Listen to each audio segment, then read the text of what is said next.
नमस्कार। आज हम डिस्कस करेंगे जीके के इंपॉर्टेंट क्वेश्चन। देखिए कि जो जीके के इंपॉर्टेंट क्वेश्चन है ये एक क्विक रिवीजन आपका रहने वाला है। अभी जो जेवीटी का एग्जाम आ रहा है उसके लिए हम काफ़ी क्वेश्चन एक साथ डिस्कस करेंगे।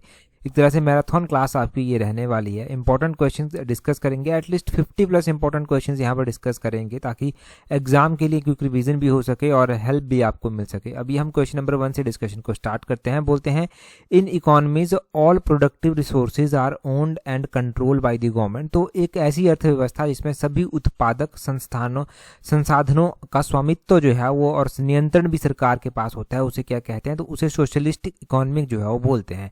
ऑप्शन डी जो है वो इसका सही आंसर हो जाएगा। आगे बोलते हैं an economic condition when there is one buyer and many seller is called. तो बोलते हैं कि एक ऐसी आर्थिक स्थिति जब एक खरीदार होता है और बहुत सारे विक्रेता होते हैं तो उसे क्या कहते हैं? उसे जो है वो मोनोप्सनी बोलते हैं। मोनोप्सनी इसका ऑप्शन ए जो है वो सही आंसर हो जाएगा। यहाँ पर कौन सी इकोनॉमी की बात की गई है? एक ऐसी इकोनॉमिक कंडीशन जहां पर एक ही बायर होगा और बेचने वाले बहुत ज़्यादा जो है वो होंगे। एक ऐसी इकोनॉमिक कंडीशन भी होती है जिसमें जो है वो खरीदने वाले बहुत सारे होते हैं परंतु बेचने वाला एक होता है, उसे क्या बोलते हैं? उसे एक तरह से मोनोपोली जो है वो बोला जाता है।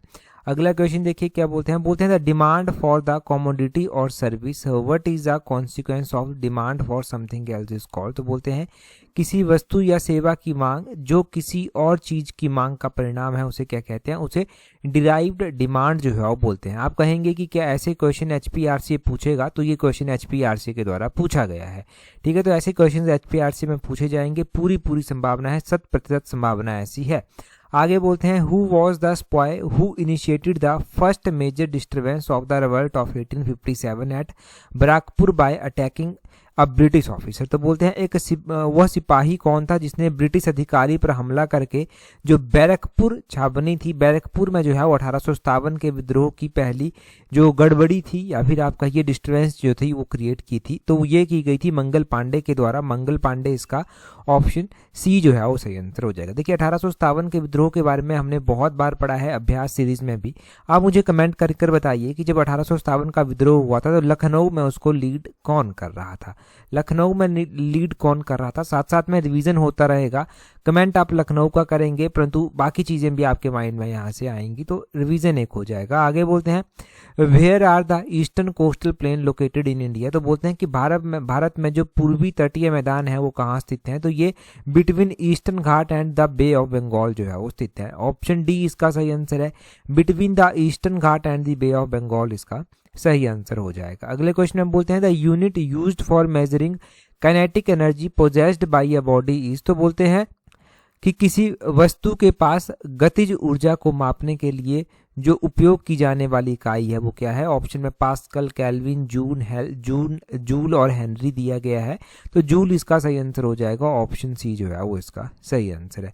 आगे बोलते हैं which of the following is best defines the electricity in scientific term. तो बोलते हैं कि निम्नलिखित में से कौन सा वैज्ञानिक शब्दों में बिजली को जो है वो सर्वोत्तम अच्छे तरीके से जो है परिभाषित करता है? तो जो इलेक्ट्रिसिटी होती है वो movement of charged particle basically होती है। तो इसका यही ऑप्शन ए ही सही आंसर हो जाएगा, a movement of the charged particle. ये आप ध्यान रखें। अगले क्वेश्चन में बोलते हैं what is the primary function of public account committee. एक पैक कमेटी बनाई जाती है, पैक जो है वो गठित की जाती है, पब्लिक अकाउंट कमेटी जिसको बोलते हैं पार्लियामेंट में। बोलते हैं यहाँ पर what is the primary function of ये public account committee in the Indian parliament. तो इसका जो है वो प्राइमरी फंक्शन होता है to examine government expenditures and ensure accountability. तो ऑप्शन बी जो है वो इसका सही आंसर हो जाएगा। ऑप्शन बी इसका सही आंसर है कि to examine government expenditure, government का जो एक्सपेंडिचर है उसे एग्जामिन करना और एंश्योर करना अकाउंटेबिलिटी की किसकी अकाउंटेबिलिटी जो है वो है। आगे बोलते हैं the acronym POSDCORB was coined by. तो ये पब्लिक एडमिनिस्ट्रेशन का क्वेश्चन है एक तरह से। ये टर्म जो है वो लूथर गुलिक के द्वारा दी गई थी, ये आप ध्यान रखें। ऑप्शन बी इसका जो है वो सही आंसर होगा। इसका पूरा नाम भी देख लीजिए। P stand for planning, O stand for organisation, staffing, directing, coordinating, reporting and budgeting. ये है 1930 के दशक में जो था ये दी गई थी और लूथर गुलिक के द्वारा जो था ये दी गई थी। अगले क्वेश्चन में बोलते हैं the concept of zone of indifference is associated with. बोलते हैं कि इंडिफरेंस के जोन की अवधारणा किस प्रशासनिक विषय से जुड़ी हुई है? तो ये जो है वो जुड़ी हुई है अथॉरिटी से। अथॉरिटी इसका ऑप्शन सी जो है वो सही आंसर हो जाएगा। अगले क्वेश्चन में बोलते हैं who was responsible for the unification of Germany. तो जर्मनी के यूनिफिकेशन यानी के एकीकरण के लिए बोलते हैं कि कौन जिम्मेदार था। जो जर्मनी का यूनिफिकेशन हुआ था उसके लिए जो है वो बिस्मार्क जो था वो रिस्पॉन्सिबल था। ऑप्शन ए इसका जो है वो सही आंसर होगा। Question of the Indian National Congress did George Yule become the president इन 1888। तो देखिए पहले ध्यान रखना है कि जॉर्ज यूले 1888 में जो है वो इंडियन नेशनल कांग्रेस के प्रेसिडेंट बने थे। दूसरा पॉइंट जो आपको याद रखना है वो ये रखना है कि जॉर्ज यूले जो बने थे ना, जॉर्ज यूले जो है वो पहले इंग्लिश मैन बने थे जो इंडियन नेशनल कांग्रेस के प्रेसिडेंट थे। इसका जो है वो ये दो बातें ध्यान रखनी है। और तीसरी बात कि ये कौन से सेशन में बने थे, तो वो इलाहाबाद सेशन में बने थे। इसका ऑप्शन बी जो है वो सही आंसर हो जाएगा। अच्छा, इंडियन नेशनल कांग्रेस में जो है वो फर्स्ट प्रेसिडेंट जो है वो कौन बना था, ये तो आपको पता ही होगा। चलिए कमेंट कर आप बता दीजिए कौन बना था। परंतु फर्स्ट के अलावा आपको ये बताना है कि सेकंड सेशन जो है वो किसके द्वारा और कहां पर प्रिजाइड जो था वो किया गया था। अगले क्वेश्चन में बोलते हैं अमंग अष्ट प्रधानास ऑफ शिवाजी द सर ए नौबत was associated with which of the following tusks. तो बोलते हैं कि शिवाजी के अष्ट प्रधानों में से सर ए नौबत निम्नलिखित में से किस कार्य के साथ जो है वो जुड़ा हुआ है। तो बोलते हैं कि शिवाजी के थे अष्ट प्रधान जिनको बोलते थे। अब इनमें से जो सर ए नौबत थे वो मिलिट्री कमांडर आते थे। मिलिट्री कमांडर इसका जो है वो ऑप्शन बी जो है वो सही आंसर होगा। शिवाजी के अष्ट प्रधानों के बारे में अगर थोड़ी सी जानकारी आपको दी जाए तो उसमें जो है वो पेशवा आते थे जिन्हें पंत प्रधान भी बोला जाता था। ये प्रधानमंत्री के सामान्य होते थे। ये प्रशासन और राजा की अनुपस्थिति में कार्यभार जो था वो देखते थे। एक अमात्य होते थे जिनको मजूमदार भी बोला जाता था। ये बेसिकली वित्त मंत्री का काम करते थे। एक सचिव होते थे जिनको सुरनवीस बोला जाता था। ये शाही पत्राचार जो होता था, फरमान जारी होते थे, ये वो काम जो था वो करते थे। एक मंत्री होते थे जिनको वाक्यानवीस जो था वो बोलते थे। ये जो वाक्यानवीस होते थे ये सूचना एवं गुप्तचर विभाग के प्रमुख जो था वो होते थे। एक दवीर सुमंत इनको बोलते थे। दवीर सुमंत जो होते थे ये विदेश मंत्री जो विदेशी संबंधों और राजनयिक मामलों को संभालते थे। एक तो हमने सर ए नौबत पढ़ लिया, ये सेनापति हुए, बेसिकली जो मिलिट्री कमांडर थे, सेना का जो प्रधान था उसको बोला गया। एक पंडित राव होते थे। पंडित राव यानी कि सदर जो धार्मिक मामलों के अध्यक्ष थे उनको बोलते थे। एक न्यायाधीश होते थे। न्यायाधीश मतलब जो न्यायिक मामलों को देखेंगे वो न्यायाधीश जो था वो कहलाते थे। तो ये इस तरह से अष्ट प्रधान, इनके 8 प्रधान जो था वो यहाँ पर होते थे। आगे बोलते हैं president's rules has been imposed the most times in state of साकिज in which of the following. तो बोलते हैं निम्नलिखित में से साकिज राज्य में सबसे निम्नलिखित में से किस राज्य में सबसे अधिक बार राष्ट्रपति शासन जो है वो लगाया गया। साकिज नहीं, बोलते हैं in which of the following state most of the time president rule imposed. तो प्रेसिडेंट रूल सबसे अधिक बार जो लगा था वो मणिपुर में जो था वो लगा था। इसका ऑप्शन सी मणिपुर जो है वो सही आंसर जो है वो हो जाएगा। आगे बोलते हैं which of the following languages was included in the 8th schedule by the constitutional amendment in 1967। यहाँ पर स्पेसिफिक रूप में ये पूछा गया है कि 1967 में आपको बताना है कि 8th शेड्यूल में कौन सी लैंग्वेज जो था वो ऐड की गई थी। जो इंडियन कॉन्स्टिट्यूशन का 8th शेड्यूल है उसमें 22 लैंग्वेजेस जो है वो आती हैं। अब जब ये इंडियन कॉन्स्टिट्यूशन का शेड्यूल 8th शेड्यूल बना था तो इसमें 14 ही लैंग्वेजेस होती थी। बाद में चलकर कुछ और लैंग्वेजेस इसमें ऐड की गई। 1967 में जो था वो सिंधी भाषा को ऐड किया गया था। ऑप्शन सी इसका सही आंसर है। ये जो सिंधी ऐड की गई थी ये कौन सी कॉन्स्टिट्यूशनल अमेंडमेंट से ऐड की गई थी? ये 21st कॉन्स्टिट्यूशनल अमेंडमेंट ऑफ 1967 से ऐड जो था वो की गई थी। उसके बाद जो है वो कुछ और भाषाएं भी ऐड हुई जैसे कि कोंकणी, मणिपुरी और नेपाली इसमें ऐड की गई 71st कॉन्स्टिट्यूशनल अमेंडमेंट ऑफ 1992 में। फिर बोडो, डोंगरी, मैथिली, संथाली ये भाषाएं भी ऐड की गई। ये 92nd कॉन्स्टिट्यूशनल अमेंडमेंट ऑफ 2003 से ऐड की गई। ओरिया भाषा आती है। ओरिया को रिनेम कर दिया गया। पहले इसको ओरिया बोलते थे, रिनेम कर इसको ओडिया बोला गया। ये जो ओडिया भाषा है ये 96th कॉन्स्टिट्यूशनल अमेंडमेंट से जो था वो रिनेम जो था वो की गई थी। ये 96th अमेंडमेंट एक्ट जो था वो 2011 का अमेंडमेंट एक्ट जो था वो था। अगला क्वेश्चन देखिए, बोलते हैं which of the following mountain are young fold mountains. तो यंग फोल्ड माउंटेन्स में जो है वो इनमें से कौन सा माउंटेन जो है वो आता है। यहाँ पर अलग अलग एग्जाम्पल दिए गए हैं। इस तरह का क्वेश्चन भी HPRC के द्वारा पूछा गया था। अब बोलते हैं यहाँ पर जो यंग फोल्ड माउंटेन आता है वो कौन सा आता है? यंग फोल्ड माउंटेन यहाँ पर अल्प्स जो है वो आता है। ऑप्शन सी सही आंसर है। यंग माउंटेन्स में अगर आप देखेंगे तो हमारा हिमालय भी यंग माउंटेन्स में ही आता है। यंग माउंटेन्स आते हैं, यंग माउंटेन्स में जो है वो कौन कौन से, हिमालय आ गया, हमारा अल्प्स आ गया, एंड्स आ गया, रॉकीज आ गया, ये सारे जो है वो यंग में ही जो है वो आते हैं। ये जो अल्प्स माउंटेन आता है ये यूरोप कॉन्टिनेंट में आता है, और ये जो हिमालय है हमारा ये तो यूरेशियन प्लेट में आ गया, और ये जो हमारा एंड्स आता है ये साउथ अमेरिका में आता है, रॉकीज जो है वो नॉर्थ अमेरिका में जो है वो आता है। तो इतना बेसिकली आपने यहाँ पर ध्यान रखना है। अगला क्वेश्चन हम देखेंगे, परंतु अगला क्वेश्चन हम डिस्कस करें उससे पहले, अगर आप तैयारी कर रहे हैं आने वाले पटवारी एग्जाम के लिए तो आप हमारी कॉम्प्रिहेंसिव टेस्ट सीरीज के साथ जुड़ सकते हैं, जिसका लिंक नीचे डिस्क्रिप्शन बॉक्स कमेंट बॉक्स में दिया गया है। देखिए जेबीटी के एग्जाम अभी स्टार्ट हो चुके हैं, और जिन्होंने भी टेस्ट सीरीज ज्वाइन की है वो अभी तक काफ़ी कुछ पढ़ चुके होंगे। अब पटवारी का भी वैसा ही है कि लिमिटेड समय आपके पास बचा हुआ है, इसके बाद पटवारी का ही एग्जाम एग्जैक्टली जो है वो होगा। और अगर आप अच्छे से तैयारी कर रहे हैं, अपनी स्टडी को प्रॉपर शेप देना चाहते हैं, तो ये टेस्ट सीरीज डेफिनेटली आपकी बहुत ज़्यादा हेल्प करने वाली है। टेस्ट सीरीज का लिंक नीचे डिस्क्रिप्शन बॉक्स कमेंट बॉक्स में जो है वो दिया गया है। साथ में ही तैयारी अगर जूनियर ऑफिस असिस्टेंट के एग्जाम के लिए कर रहे हैं तो जूनियर ऑफिस असिस्टेंट की टेस्ट सीरीज का लिंक भी नीचे डिस्क्रिप्शन बॉक्स कमेंट बॉक्स में दिया गया है। अगर अभी तक जूनियर ऑफिस असिस्टेंट के फॉर्म नहीं भरे हैं तो आप ये फॉर्म भी भर सकते हैं।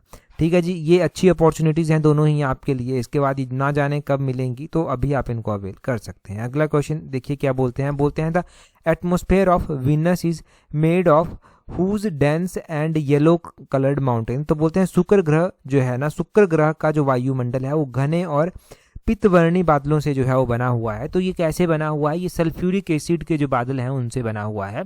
ऑप्शन बी जो है वो इसका सही आंसर हो जाएगा। अगला क्वेश्चन देखिए, बोलते हैं the use of electors photo identity card. ये जो EPIC है, ये जो इलेक्टोर फोटो आइडेंटिटी कार्ड है, बोलते हैं ये इलेक्शन कमीशन ऑफ इंडिया के द्वारा कब स्टार्ट किया गया था?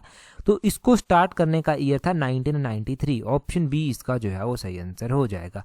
आगे बोलते हैं which of the following schemes bye the government of India has launched in 2023। तो 2023 में प्रधानमंत्री विश्वकर्मा योजना इनमें से लॉन्च की गई थी। ये क्वेश्चन पूछा जाता है कि प्रधानमंत्री विश्वकर्मा योजना लॉन्च कब की गई थी, या फिर ऐसे पूछ लेते हैं कि कौन सी स्कीम इस ईयर में लॉन्च की गई थी, जैसे यहाँ पर पूछा गया है। प्रधानमंत्री विश्वकर्मा स्कीम ऑप्शन ए जो है वो इसका सही आंसर हो जाएगा। अगला क्वेश्चन देखिए क्या बोलते हैं अगले क्वेश्चन में बोलते हैं which initiative was undertaken by the British government to secure support of Indians in world war second. तो बोलते हैं कि द्वितीय विश्व युद्ध में भारतीयों का समर्थन हासिल करने के लिए ब्रिटिश सरकार द्वारा कौन सी पहल की गई थी? तो ब्रिटिश सरकार के द्वारा अगस्त ऑफर चलाया गया था 1940 में। ऑप्शन ए सही आंसर है। क्वेश्चन ये भी पूछ लिया जाता है कि अगस्त ऑफर कौन से ईयर का है? तो अगस्त ऑफर 1940 का ये अगस्त ऑफर है, और अगस्त ऑफर के बारे में ध्यान रखना है। इनके ऊपर बहुत सारे क्वेश्चंस बने हैं अलग अलग शिफ्टों में। August offer, cabinet mission, Cripps mission, Simon commission, इन सब के ऊपर क्वेश्चन बने हैं। थोड़ा एग्जैक्टली पॉइंट टू पॉइंट ही बात कर लेते हैं। जैसे कि अगस्त ऑफर था तो ये 8 अगस्त 1940 को जो था वो आया था। 8 अगस्त 1940 आपने ध्यान रखना है। वैसे ही यहाँ पर कैबिनेट मिशन भी जो है वो दिया गया है। अगर हम कैबिनेट मिशन की बात करते हैं तो इसका भी ईयर स्पेसिफिक रूप से आपने ध्यान रखना है, क्योंकि ईयर एग्जाम में पूछा जाता है। तो ये 1946 है। 29 मार्च 1946 को कैबिनेट मिशन जो था वो भारत आया था। कैबिनेट मिशन के सदस्यों में जो है वो सर स्टैफोर्ड क्रिप्स थे, AB अलेक्जेंडर थे और पैथिक लॉरेंस थे। इसके जो प्रेसिडेंट बनाया गया था वो सर स्टैफोर्ड क्रिप्स को बनाया गया था। और एक क्रिप्स मिशन था, ये क्रिप्स मिशन जो था वो 1942 में आया था। ये भी स्टैफोर्ड क्रिप्स की अध्यक्षता में मार्च 1942 में जो था वो आया था। क्रिप्स मिशन का ये ध्यान रखना है। साइमन कमीशन की भी हम बात कर लेते हैं, क्योंकि उस टाइम तो नारे भी लगे थे साइमन गो बैक के। तो साइमन कमीशन की अगर हम बात करें तो साइमन कमीशन की जो घोषणा थी वो 8 नवंबर 1927 को की गई थी, कि 8 अगस्त 1927 को साइमन कमीशन की नियुक्ति की घोषणा जो था वो कर दी गई थी।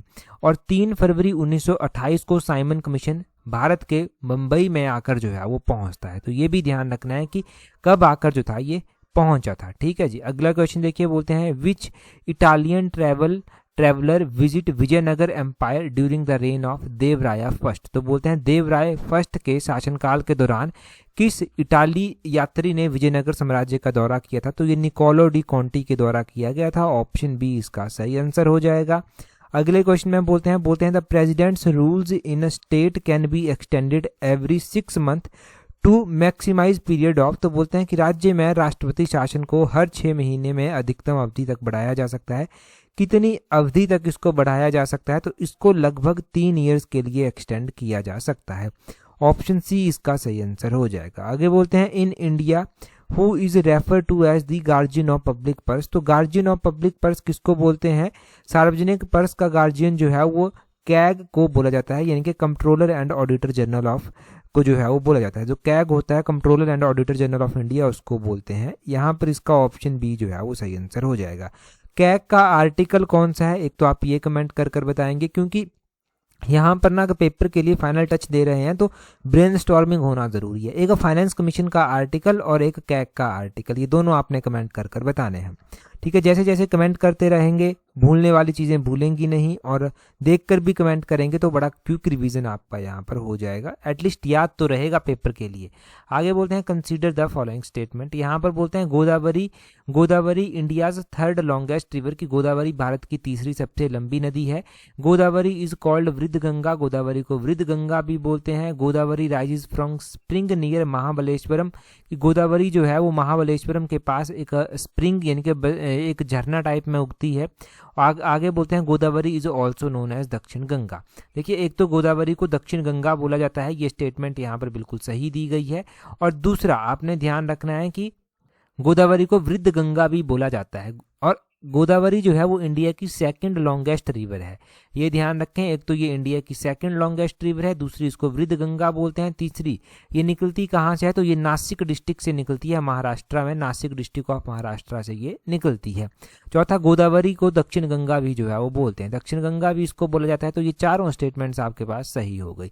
आगे बोलते हैं रोटरडैम, बेसेल्स और स्टारबर्ग्स और कोलोंग, ये बोलते हैं are located on the banks of which river. तो ये रॉटरडैम हो गया, बेसेल्स हो गया, स्टार्सबर्ग हो गया, कोलोन हो गया, किस नदी के तट पर स्थित हैं, तो ये राइने नदी के किनारे जो है वो स्थित हैं, राइने, इसका ऑप्शन बी सही आंसर हो जाएगा।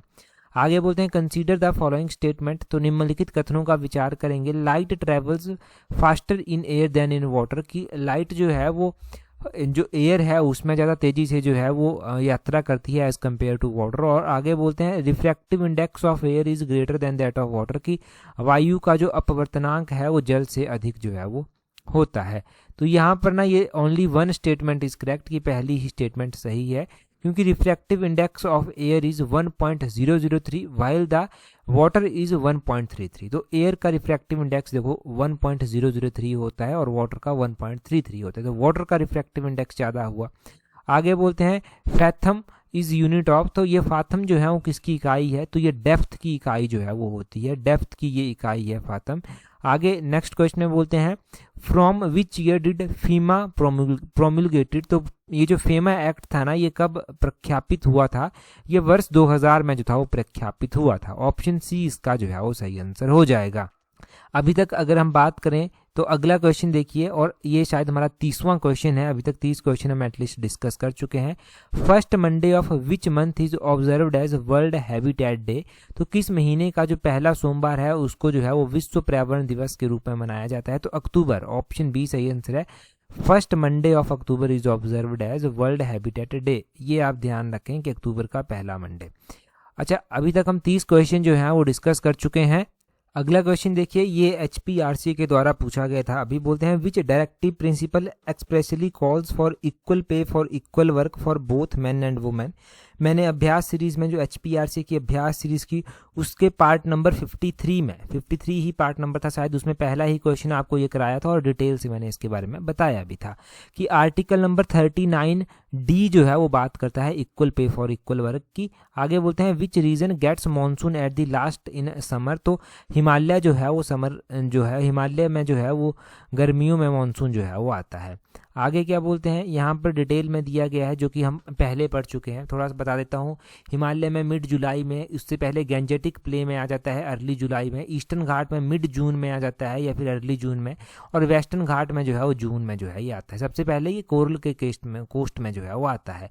आगे बोलते हैं what is the reason of polar nights in the high latitude region. तो बोलते हैं कि उच्च अक्षांश क्षेत्रों में जो ध्रुवीय रातों का कारण है वो क्या होता है, तो यहाँ पर जो ध्रुवीय रातें हैं उनका कारण जो है वो होता है टिल्ट ऑफ अर्थ, जो पृथ्वी थोड़ी सी टिल्टेड है वो जो है वो रीजन होता है। Polar nights in the high latitude regions, तो पोलर लाइट्स का ये ध्यान रखना। आगे बोलते हैं, यहाँ पर बोलते हैं what is the interval between the high tides and the neap tide at the given place. तो किसी दिए गए स्थान पर बोलते हैं उच्च ज्वार और नीप ज्वार के बीच का अंतराल क्या होता है, तो वो 12 आवर 26 मिनट जो है वो अप्रोक्सीमेटली होता है। 12 घंटे 12 आवर 26 मिनट, इसका ऑप्शन बी सही आंसर है।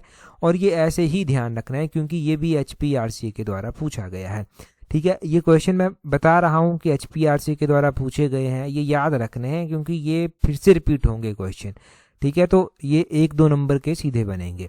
आगे बोलते हैं which of the following books was written by Banabhatta, इनमें से कौन सी किताब बाणभट्ट के द्वारा लिखी गई है, तो कादम्बरी किताब जो है वो बाणभट्ट के द्वारा लिखी गई है। ऑप्शन डी इसका सही आंसर हो जाएगा।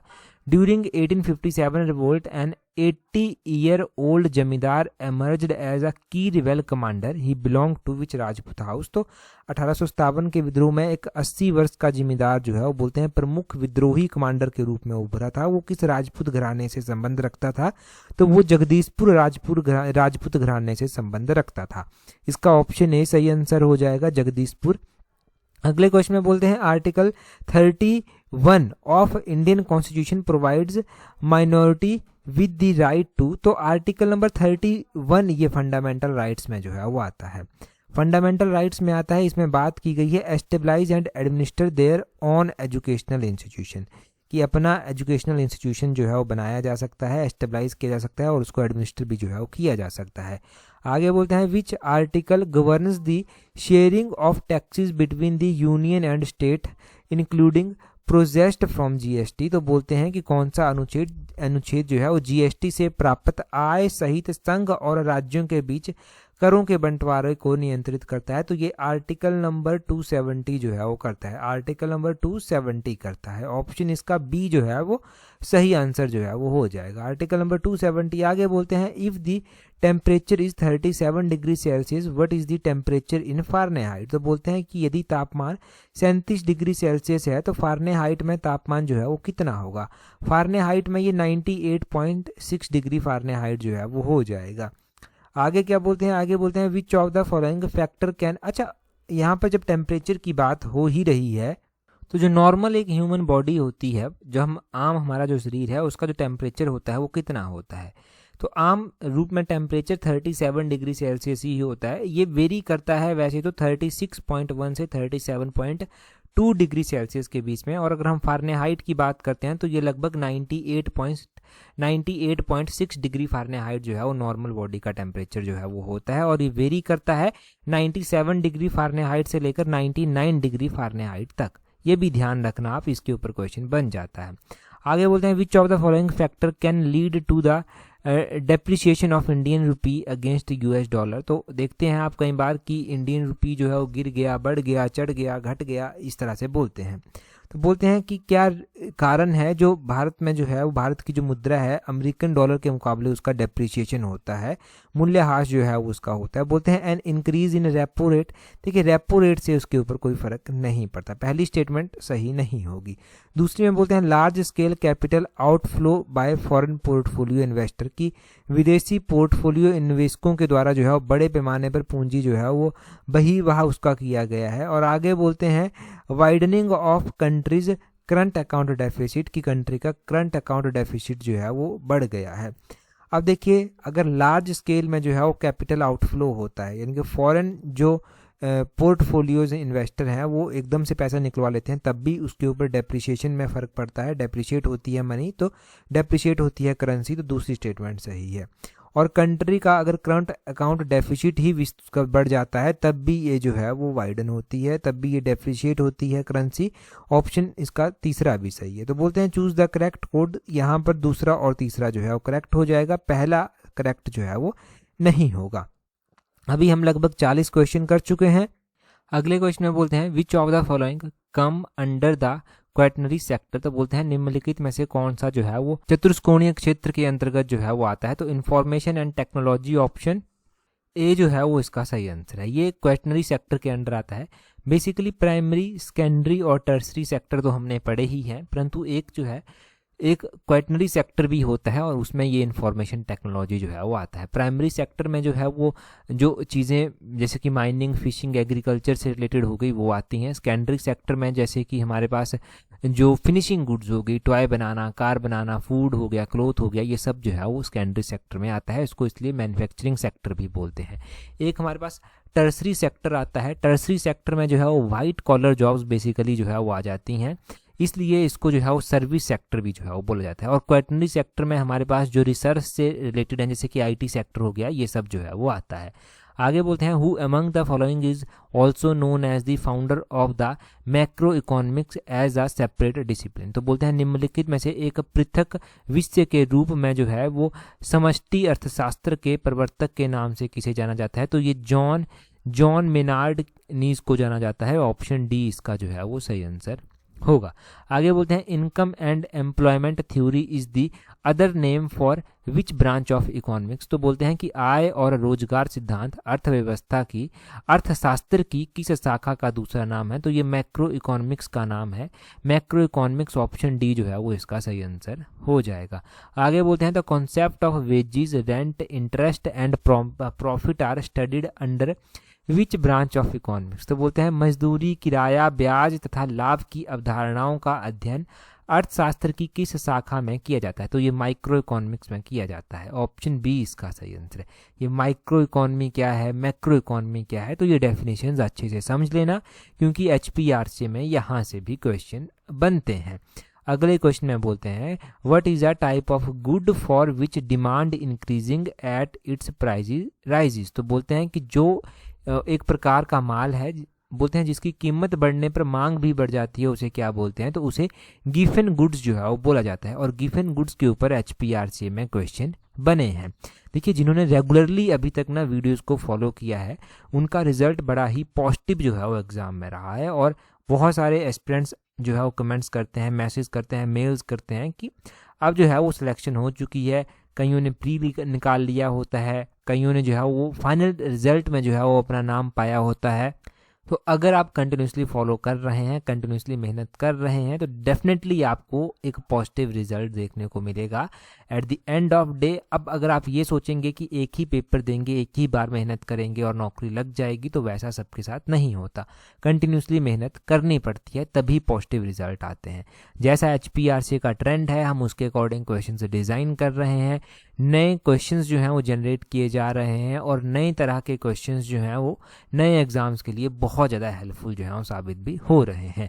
अगले क्वेश्चन में बोलते हैं which of the following may be classified as Pigovian tax. तो पिगोवियन टैक्स किसको बोलते हैं। पिगोवियन टैक्स बेसिकली ये एक कार्बन टैक्स को जो है वो बोला जाता है। ऑप्शन सी इसका जो है वो सही आंसर हो जाएगा। बोलते हैं when the output is equal to 0 the variable cost is. तो बोलते हैं कि जब उत्पादन शून्य के बराबर होता है तो उसकी जो परिवर्तनशील लागत होती है तो वो कितनी होती है, तो वो भी शून्य के बराबर ही होती है, 0 ही होती है। ऑप्शन बी इसका जो है वो सही आंसर होगा। आगे बोलते हैं which refers to money that has already been spend and which may can not be recovered. तो बोलते हैं कि वो धन जो पहले ही खर्च किया जा चुका है और जिसकी भरपाई नहीं की जा सकती उसे क्या कहते हैं। तो उसे जो है वो संक कॉस्ट जो है वो बोलते हैं। ऑप्शन डी इसका सही आंसर है। उसे क्या बोलते हैं, उसे संक कॉस्ट जो है वो बोलते हैं। ठीक है जी, ये संक कॉस्ट आप ध्यान रखना। आगे बोलते हैं what is Guinea coefficient used for. तो बोलते हैं कि गिनी गुणांक का प्रयोग किसके लिए जो है वो किया जाता है, to measure income inequality. Gini coefficient के ऊपर भी क्वेश्चन जो है वो बने हैं। अगर आप HPRC के पेपर उठाकर देखेंगे तो गिनी कॉफिशिएंट के ऊपर कोई भी क्वेश्चन बने, बस आपने ये ध्यान रखना है कि Gini coefficient is used to measure income inequality. ठीक है जी, ये जरूर ध्यान रखें। इसका क्या सही आंसर हो जाएगा, to measure income inequality. Income inequality है और ये ध्यान रखें, to measure income inequality. Option B इसका सही आंसर हो जाएगा। ऑप्शन में इक्वालिटी भी दिया गया है, इनइक्वालिटी भी दिया गया है, ये दोनों ऑप्शंस में दिए गए। आगे बोलते हैं तो GST council is headed by the. तो GST काउंसिल की अध्यक्षता कौन करता है, तो वो यूनियन फाइनेंस मिनिस्टर जो है वो करते हैं। ऑप्शन डी इसका सही आंसर हो जाएगा। यूनियन फाइनेंस मिनिस्टर के द्वारा इसकी अध्यक्षता की जाती है। अगले क्वेश्चन में बोलते हैं which of the following monetary policy tool is used by RBI to control inflation. तो इन्फ्लेशन को कंट्रोल करने के लिए आरबीआई के द्वारा बोलते हैं निम्नलिखित में से कौन सी मौद्रिक नीति उपकरण का उपयोग किया जाता है। तो इसके लिए रेपो रेट का इस्तेमाल किया जाता है। ऑप्शन सी जो है वो इसका सही आंसर हो जाएगा, रेपो रेट। आगे बोलते हैं if RBI increases repo rate then what may be its impact on Indian economy. तो बोलते हैं कि यदि आरबीआई रेपो रेट बढ़ा देती है तो भारतीय अर्थव्यवस्था पर उसका क्या प्रभाव पड़ता है। तो उससे इन्फ्लेशन विल रिड्यूस, इन्फ्लेशन जो है वो उससे कम हो जाती है। ठीक है जी, ये इन्फ्लेशन विल रिड्यूस, ये ध्यान रखना। आगे बोलते हैं the percentage of deposit that a bank must keep as a cash reserve with its is known as. तो बोलते हैं कि जमा राशि का वह प्रतिशत जिसे बैंक को अपने पास नगद के रूप में रखना चाहिए उसे किस नाम से जाना जाता है। तो उसे जो है वो SLR बोलते हैं। यहाँ पर पूरा नाम दिया गया है, स्टैच्यूरी लिक्विड रेशो जो है वो उसको बोला जाता है, statutory liquidity ratio. Option B जो है वो सही आंसर इसका हो गया। आगे बोलते हैं if the inflation in an economy is rising steadily the central bank might. तो बोलते हैं कि यदि किसी अर्थव्यवस्था में मुद्रास्फीति लगातार बढ़ रही है तो सेंट्रल बैंक क्या कर सकता है। तो वो इंक्रीज द रेपो रेट, वो रेपो रेट को इंक्रीज कर सकता है। ऑप्शन डी इसका सही आंसर जो है वो हो जाएगा। बोलते हैं reserve bank of India also acted as central bank for till April 1947। तो ये किस कंट्री के, देखो हमारा जो रिजर्व बैंक ऑफ इंडिया है वो बर्मा कंट्री के, ऑप्शन इसका ए सही आंसर हो जाएगा। ये बर्मा कंट्री के जो है वो सेंट्रल बैंक के रूप में जो है वो एक्ट कर चुका है टिल 1947। ठीक है, ये जरूर ध्यान रखना। परंतु उसके बाद इंडिया भी आज़ाद हो गया और बर्मा भी अलग हो गया और इनके पास अपना जो है वो एक तरह से आप बोलेंगे बैंक फिर आ गया। अगले क्वेश्चन में बोलते हैं increase in net RBI credit for central government represent. तो ये मोनेटाइज्ड डेफिसिट को रिप्रेजेंट जो है वो करता है, मोनेटाइज्ड डेफिसिट इसका होगा। आगे बोलते हैं the basis of determining dearness allowance, यानी कि डीए की बात की जा रही है to employ in India is. तो डीए को जो है वो बोलते हैं, डीए को डिटरमाइन किया जाता है कंज्यूमर प्राइस इंडेक्स से। कंज्यूमर प्राइस इंडेक्स इसका ध्यान रखें। 50 क्वेश्चन अभी तक हम जो है वो डिस्कस कर चुके हैं। अगला क्वेश्चन देखते हैं हमारे पास क्या पूछा गया है। बोलते हैं यहाँ पर which of the following helps in determining the age of a tree. तो किसी एज की अगर ट्री का पता लगाना है तो उसकी रिंग्स को देखकर जो है वो पता लगाया जा सकता है by determining its rings. Option D जो है वो इसका सही आंसर हो जाएगा। आगे बोलते हैं which of the following is the lightest gas. सबसे हल्की गैस कौन सी है। तो सबसे हल्की गैस इनमें से हाइड्रोजन जो है वो आ जाएगी, hydrogen is the lightest gas. Option B इसका सही आंसर है। आगे बोलते हैं who among the following introduced the famous Persian festival Nowruz in India. तो ये जो फेमस पर्शियन फेस्टिवल है नौरोज, इसकी जो है वो इंट्रोडक्शन इंडिया में किसके द्वारा की गई थी। तो ये बलबन के द्वारा की गई थी, बलबन इसका ऑप्शन ए जो है वो सही आंसर होगा। आगे बोलते हैं which of the following battles was fought in 1192। तो 1192 की बात की जा रही है कि 1192 में बोलते हैं कि कौन सी लड़ाई लड़ी गई थी। तो सेकंड बैटल ऑफ तराइन जो था वो लड़ी गई थी, सेकंड बैटल ऑफ तराइन इसका ऑप्शन जो है वो सी सही आंसर जो है वो हो जाएगा। अच्छा, तराइन की पहली लड़ाई कब हुई, कमेंट कर कर आप बताइए। सेकंड लड़ाई कब हुई वो भी आप कमेंट कर कर बताइए। यहाँ से ही रिवीजन होगा और यहीं से ही ब्रेनस्टॉर्मिंग होगी। एग्जाम में जो क्वेश्चन गलत होते हैं यहीं से ही एलिमिनेट कर पाएंगे। अगर क्वेश्चंस याद नहीं रहते तो कमेंट करेंगे तो लगभग आप वो भी याद रख पाएंगे। अभी तक देखिए हम 50 क्वेश्चन जो है वो डिस्कस कर चुके हैं, 50 प्लस क्वेश्चन अब हम डिस्कस कर रहे हैं। आगे बोलते हैं Fazal Ali commission was appointed by government of India in which year. तो ये फजल अली कमीशन कब बनाया गया था, ये 1953 में बनाया गया था। इसका ऑप्शन ए जो है वो सही आंसर हो जाएगा। आगे बोलते हैं under which of the following article the governor can reserve a bill for the president constitutions. तो बोलते हैं प्रेसिडेंट कंसिडरेशन हो जाएगा बेसिकली ये। तो गवर्नर आर्टिकल 200 के तहत, ऑप्शन बी सही आंसर है, आर्टिकल 200। बोलते हैं राज्यपाल राष्ट्रपति के संविधान, राष्ट्रपति की अनुमति के लिए बेसिकली बिल को आरक्षित कर सकता है। यहाँ पर थोड़ा सा करेक्ट कर लेना, इसको कंसीडरेशन होगा यहाँ पर, ना कि कॉन्स्टिट्यूशन। आगे बोलते हैं who was the first person to land on the moon. तो मून पर लैंड करने वाले पहले थे नील एमस्ट्रॉन्ग और एल्ड्रिन का नाम यहाँ पर ऑप्शन ए जो है वो सही आंसर हो जाएगा। अब जेबीटी का एग्ज़ाम देने जा रहे हैं, पटवारी का एग्ज़ाम देने जा रहे हैं, अगर अभी तक के ट्रेंड आप देखेंगे ना तो इस तरह के क्वेश्चन बहुत बार पूछे गए कि नील आर्मस्ट्रॉन्ग के द्वारा जो है वो कब जो है वो मून पर लैंड जो है वो किया गया था। तो नील आर्मस्ट्रॉन्ग का नाम आपने ध्यान रखना है कि ही लैंडेड ऑन मून अराउंड 1969 में इन्होंने मून पर जो था वो लैंड जो था वो किया था। आगे बोलते हैं the Shivasamudram falls is on, तो ये जो शिव समुद्रम जलप्रपात है ये बोलते हैं कहाँ पर स्थित है, तो ये कावेरी नदी के ऊपर है। ऑप्शन इसका ए जो है वो सही आंसर होगा। आगे बोलते हैं what does IPO means in the security market, तो आईपीओ आता है, इसको इनिशियल पब्लिक ऑफरिंग जो है वो बोलते हैं। आईपीओ इसका इनिशियल पब्लिक ऑफर जो है वो सही आंसर हो जाएगा, बेसिक टर्म है। आगे बोलते हैं which one of the following is not a method of measurement of national income, तो नेशनल इनकम को मेजर करने का इनमें से कौन सा तरीका नहीं है। देखिए एक तो यहाँ पर वैल्यू एडिड मेथड दिया गया है, ये तो है, इनकम मेथड दिया गया है, ये भी है, एक्सपेंडिचर मेथड दिया गया है, ये भी है, परंतु इन्वेस्टमेंट मेथड ये नहीं है। ऑप्शन डी इसका जो है वो सही आंसर होगा, ऑप्शन डी सही है। ठीक है जी। अगले क्वेश्चन में देखिए क्या बोलते हैं, अगले क्वेश्चन में बोलते हैं which of the following union territories has a legislative assembly, तो कौन सी यूनियन टेरिटरी ऐसी है जिसके पास लेजिस्लेटिव असेंबली है, तो ये पुडुचेरी के पास है, इसका पुडुचेरी ऑप्शन डी जो है वो सही आंसर हो जाएगा। दो ही हमारे पास केंद्र शासित प्रदेश ऐसे आते हैं जिनके पास जो है वो विधानसभा है, एक तो दिल्ली आता है एनसीआर जिसको वो एनसीटी दिल्ली बोलते हैं, न्यू कैपिटल जो टेरिटरी आती है दिल्ली की, एक वो हो गया, एक जो है वो पुडुचेरी हो गया, यही दो हैं जिनके पास आती हैं। अब देखो लद्दाख को लेकर भी जो है वो सोनम वांगचुक जो है वो बात करते थे कि उसके पास वेपन अधिकार होने चाहिए, स्पेशल राइट्स होने चाहिए, और भी बड़ी सारी बातें की जाती थी क्योंकि उसको भी केंद्र शासित प्रदेश बना दिया गया है। उनका तो आपको पता है कि वो अभी कहाँ है, परंतु आपने ध्यान रखना है कि लद्दाख भी केंद्र शासित प्रदेशों में आता है और केंद्र शासित प्रदेश में लद्दाख आता है। इसके अलावा एनसीटी यानी कि जो दिल्ली है हमारा और जो पुडुचेरी है विधानसभा सिर्फ उनके पास ही है, बाकियों के पास नहीं है। कंसीडर द फॉलोइंग स्टेटमेंट, तो बोलते हैं कंसीडर द फॉलोइंग स्टेटमेंट के निम्नलिखित कथनों के ऊपर विचार कीजिए। तो यहाँ पर बोलते हैं हाँ जब विधानसभाओं की हम बात कर रहे हैं तो जम्मू कश्मीर भी केंद्र शासित प्रदेश आता है और वहाँ पर भी मुख्यमंत्री हैं, वहाँ पर भी अब विधानसभा जो है वो भी एक बन चुका है। ये आपने ध्यान रखना है कि वो भी केंद्र शासित प्रदेश बन चुका है। आगे बोलते हैं कंसीडर द फॉलोइंग स्टेटमेंट, बोलते हैं the establishment of the CBI was recommended by the Santhanam committee, तो बोलते हैं सीबीआई की स्थापना की सिफारिश संथानम समिति के द्वारा की गई थी।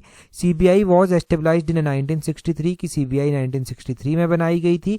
और आगे बोलते हैं CBI falls under the ministry of home affairs की CBI ministry of home affairs के अंडर जो है वो आती है। तो इसका पहला और दूसरा जो है वो सही आंसर हो जाएगा। CBI ministry of home affairs के अंडर क्या आती है, CBI ministry of home affairs के अंडर नहीं आती। CBI falls under the ministry of personal pensions and public grievances, ये आपने जरूर ध्यान रखना है। सीबीआई की जो स्थापना की गई थी वो संथानम कमेटी की रिकमेंडेशन के ऊपर ही की गई थी, ये भी जरूर ध्यान रखें। यहाँ पर कुछ और कमेटीज याद रखनी है, नरसिम्हा कमेटी है ये बैंकिंग रिफॉर्म से संबंधित है, विजय कालकर कमेटी है ये फिस्कल कंसोलिडेशन मेजर से संबंधित है, एक सरकारिया कमेटी या कमीशन आता है ये सेंटर स्टेट रिलेशन को लेकर जो है वो बात करता है।